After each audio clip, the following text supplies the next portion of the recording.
கிட்டத்தட்ட தமிழ்நாட்டில் உள்ள வேளாண்மை பிரச்சனைகளை எல்லாம் முன்வைத்து கோரிக்கை மாநாடாக இன்றைக்கு திருவண்ணாமலையிலே வருகிற 21ஆம் தேதி மாலை 4 மணி அளவில் நடைபெற இருக்கிறது. அந்த மாநாட்டில் விவசாயிகளினுடைய பாதுகாவலர், தமிழ்நாடு உழவர் பேரியக்கத்தினுடைய நிறுவனர் மருத்துவர் ஐயா அவர்களும்,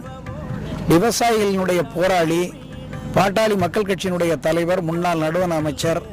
மரியாதைக்குரிய அண்ணன் அன்புமணி ராமதாஸ் அவர்களும், கௌரவ தலைவர் தியாகச்செம்மல்